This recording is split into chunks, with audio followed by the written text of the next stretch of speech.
Let's find our seats.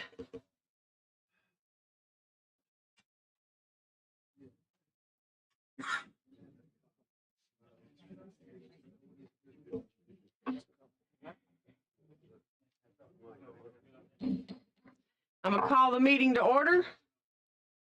I'd like to welcome the new members of our committee, Senator Linda Coleman Madison, Senator Sam Gavan, Representative Corey Harbison, Representative Rolanda Hollis, Senator Tim Melson, Representative Marcus Paramore, Senator Randy Price, Representative Kyle South, and Representative Debbie Wood. And also, thank you to all the returning members as well. Madam Clerk, will you call the roll? Allen, Baker, Chambliss, Justine, Coleman Madison, Elliott, Paul, Harbison, Hollis, Lawrence, McCampbell, Milton, Here. Milson, Paramore, Price, Schofield, Sells, Sessions, Shaver, Here. Head, Singleton, Smitherman, South, Wagner, Wilcox, Wood. Madam Chairman, you have a quorum. Thank you. I'd like to address some of the joint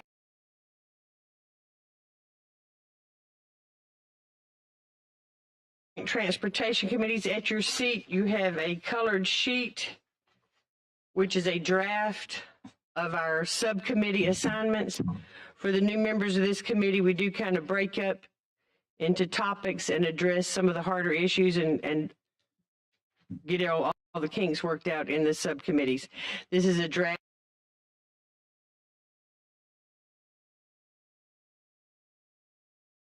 If you have an extreme interest in one of the other committees, please let me know and we'll move you around. Okay. And for the virtual members, we'll get that to you. Ms. Hollis, I see you. We have you assigned to the General Fund and to the Cost Analysis Committee. She's the only one that I see online otherwise. Hi, can you hear me? Okay, I just don't see a picture of you. I see Ms. Hollis. I don't. This is Corey. I'm on. I can see you. I don't know how to get it to see me, but I'm listening and watching. Okay, thank you, Representative Harbison. What other members do we have available? Representative. Thank you. Nelson. And Senator Melson, thank you. Didn't get to have the roll call. I just want to make sure. Representative Baker wants to make sure. All right.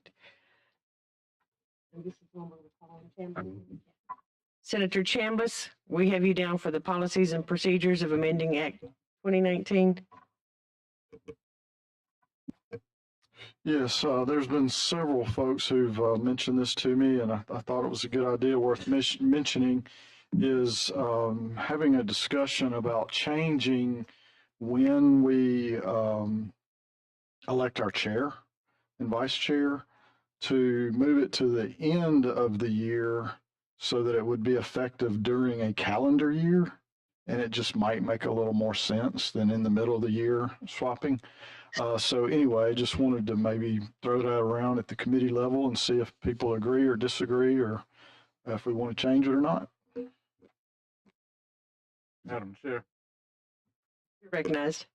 got a question, and my only concern would be during the first year of a quadrennium,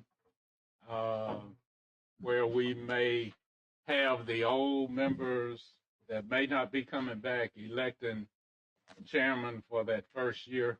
That would be my only concern, but I think it is a good idea. So if we could work out the semantics of it.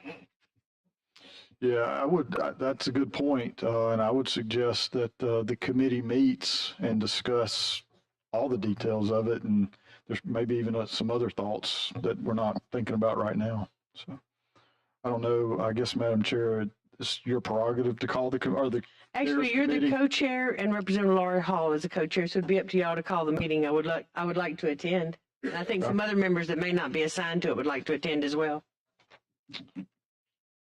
Okay. Okay, we can do that. All right, and before we move on, did anybody have any preferences on the subcommittees that you'd like to be moved around? Okay, in the interest of time, I'm going to move on. But, Ms. oh, Madam excuse Chair, me. just for clarification, I'm the co-chair of legislation and this says policies and procedures. I don't really care which we do, but What are you looking at? that's right. So, Yeah, it'd be legislation. okay. On the agenda, it says policies and procedures, so just wanted to be clear. Yes, sir. Thank you. That's why you're an engineer and I don't look at the details. All right, moving on. Mr. Ed Austin, you have the floor. And then you'll be working with Jason. The STIP will be behind Mr. Austin. In the past, we've not had multiple copies for y'all to see, but it's going to be up on the board when he gets to that. Right now, he's going to do the annual report. Mr. Austin, you have the floor. All right. Well, if you want to start with the annual report, let me turn that to Mr. Harris. He's been handling the development of our annual report, and then I'll come back up for the STIP, Madam Chair. All right, thank you. Mr. Harris, you have the floor. And for the new members that don't know, Tony Harris is with ALDOT and will generally be the person that you see 9 out of 10 times. Well, if that's tolerable for the members. But I am available to help you with anything that you may need throughout the course of the year, especially during sessions. I'll be in and out of the State House a good bit. One of the requirements of the Code of Alabama is for the department to submit to the members of this committee an in-progress report of an in-progress copy of the annual report. Code of Alabama also requires that report to be submitted to the governor by April. The requirement was added a few years ago that an in-progress draft be submitted to the members of this committee. And so each of you has a bound in-progress draft. I would say that is 90%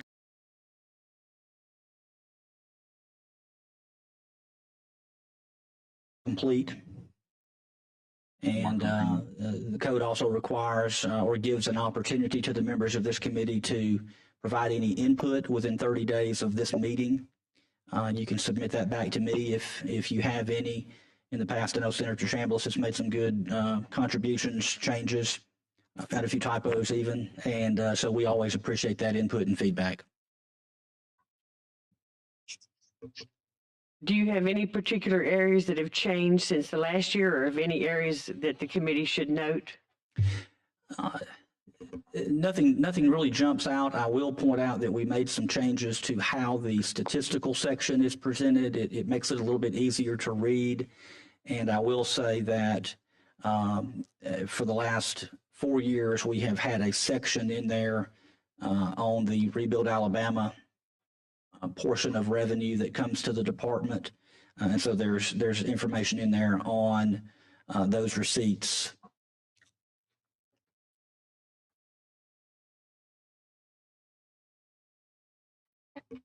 Do members have any questions?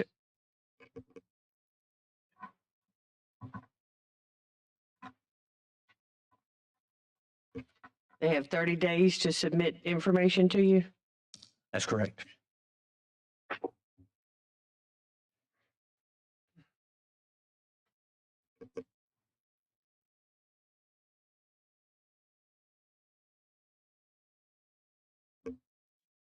All right, seeing no questions, I'm going to move on to the agenda. Thank you. Thank you. And members, I know this is a lot to receive, so nobody's expecting to have a list of questions on this document that you just got. But we will have the STIP. Mr. Austin, we're hoping we have some questions for you. Yes, ma'am. So the statewide transportation improvement program is a document that we keep concurrent with federal requirements. If you'll see on the screen behind me, it is on our webpage. That is something that was expanded on and developed primarily through coordination with this committee several years ago when it was first started. The way it's set up now, there's a lot of information on it. We do amendments to the STIP fairly regularly. monthly or every couple of months, there's an amendment that occurs. But the STIP is a 4-year document that runs currently from fiscal year 20 through the end of this fiscal year 23. If you look on the webpage, there is Jason, I think, just pulled up for you to show you what it looks like. There's a location on there you can select by ALDOT region. If you're not sure which region you're in, there's a map that you can pull up that shows you what counties are in each of ALDOT's regions. And you can go in and drill down as deep as you'd like for that particular region, whether it's for the entire region, all the projects that are currently included in that STIP, as well as you can drill down as deep as a particular county as well. And so the initial STIP, when it was first proposed in 2020, I think we provided a copy of that STIP to this committee. It was 200 and almost 300 pages long. That was what led to some of the discussions with this group about getting this information online. We had some of the information available on the webpage, but nothing to the extent we do now. So you can really drill down and get a lot of good information about the projects that are on either the MPO in your area, if you have one, if not, what's on the statewide transportation improvement program. This program this plan is set to expire at the end of this fiscal year. We'll begin the process of public involvement. There's also a map on the webpage that shows you once we get those scheduled. Those usually start occurring late April to early May, and then Jason just pulled up the map that shows you each of the regions and what counties are in each of our regions to help find the information you're looking for. But as I was saying, we'll set to expire with this STIP in the next several months. We'll begin the process of sending out notice those occur. So if anybody inquires with it, that you can point them to that map on the webpage. It'll talk about the location, the date, and the time for the meeting for you to go and participate, or if you want to provide comments electronically, at the beginning of October at the start of the fiscal year. So with that, I'll be glad to try to answer any questions, Madam Chair. Do any of the members have a question about the STIP?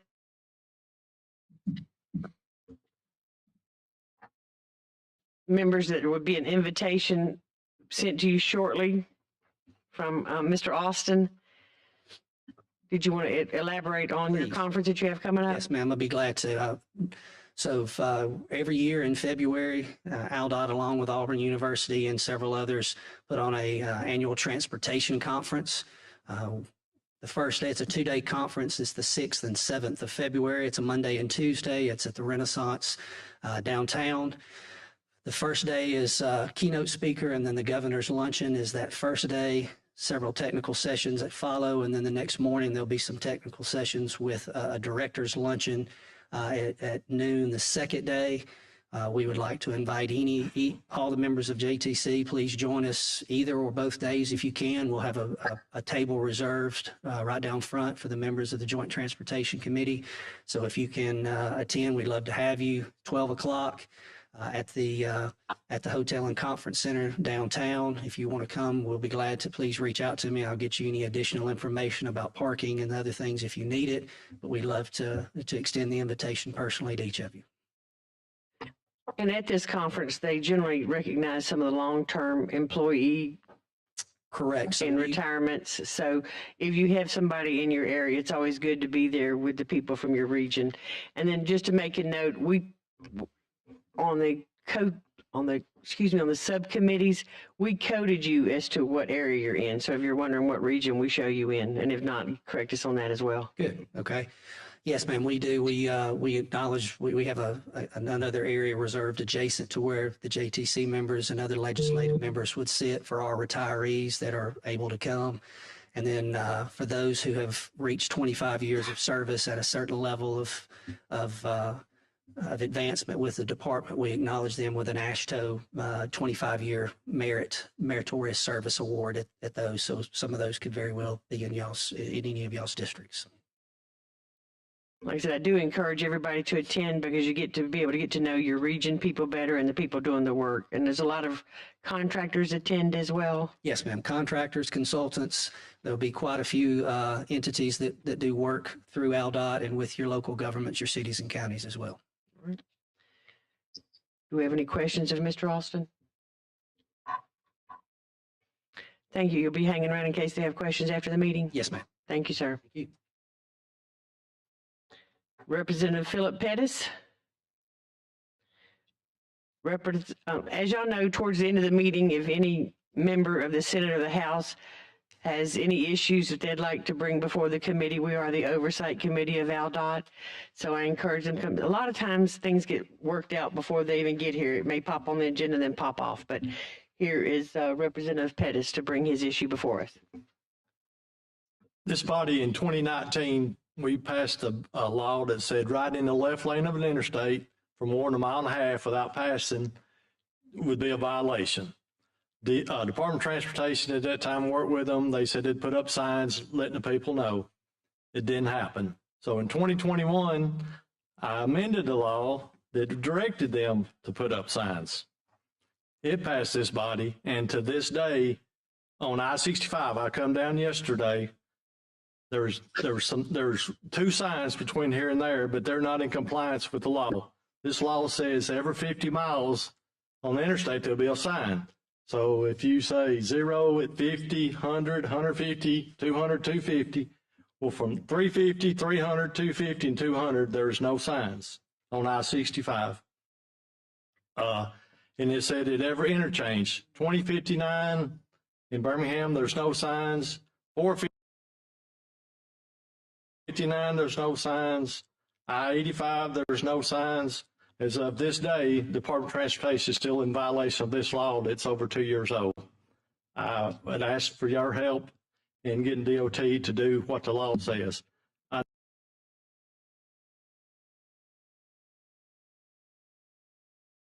No, the last transportation meeting I come to, Senator Elliott kept asking DOT why they couldn't do this and this. They kept saying, we follow the law, we follow the law.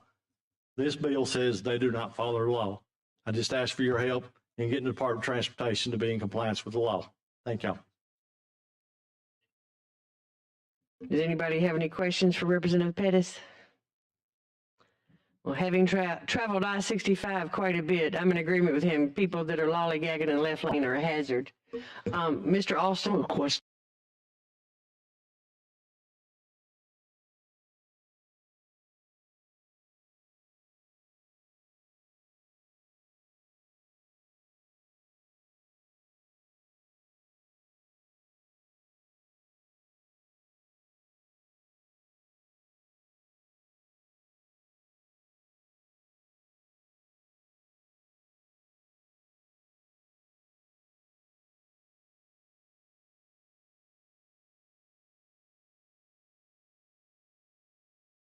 Majority of the physical note. As we know, the Department of Transportation does not use traffic control from law enforcement to go put up a simple sign. So their physical note, I even questioned it to them, and they've changed it. They said they were doing it in-house. They're not even going to contract it out. So they already have the workers to do it. All of the cost is making the signs themselves. So Gotcha. The physical note and what the actual cost is nowhere close. All right, thank you, sir. Mr. Alston, do you have someone from you or someone from your department that can answer this, please? Yes, ma'am. Our region engineers, we met with them back in December. So we do have all the signs up as you enter the state. So as our interpretation of law, it mentions two things. One, entrance, exit points of the state, we were supposed to get them put up. We've got those. And then every approximately 50 miles, as the law states, we've got some of those up, but we're still working to try to get the rest of those up. At that meeting in December, we've developed a plan to get those up in the next couple of weeks. They picked the signs up, got them fabricated recently, so we expect those. Several of them should be going up this week, actually, and the location he's talking about is our East Central region, our region engineer there has indicated that they're starting to put the signs up this week, weather permitting. And we've not had the best weather opportunity to do it, but they've just received the signs and they're getting them put up, started this week. Thank you, because when they see the signs, there's a remarkable change in behavior. I've noticed that, and if we can get in our Southwest region, I'd love to put us down for the next group that you get it done. Southwest indicates they've got all but one finished, and I think they were getting that sign put in this week, Representative Wilcox, but I'll double check that with Matt to make sure. Are you talking about on I-10 or on I-65? I-65 is my most immediate concern, but both. Okay, yeah, I'll double check with him. He had indicated to me that they were working to finalize the last couple of signs on one northbound, one southbound this week is what he had indicated. Did anybody coming up I-65 notice? Any? Elliot? All right. But not in the left-hand lane.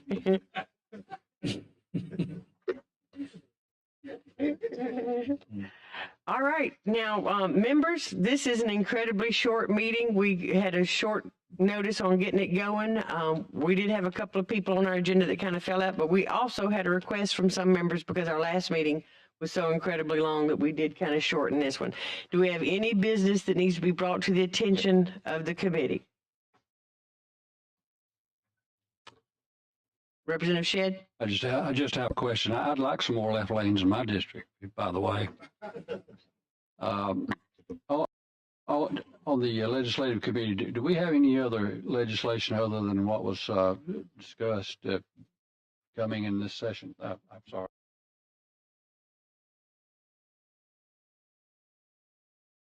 I see you now.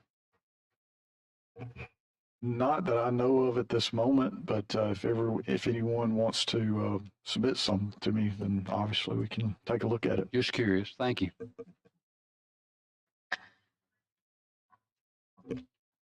Anything else that needs to be brought before the committee? If not, do I hear a motion to adjourn? All right. Second? All in favor? We're adjourned. Thank you. Thank you all for letting us zoom in.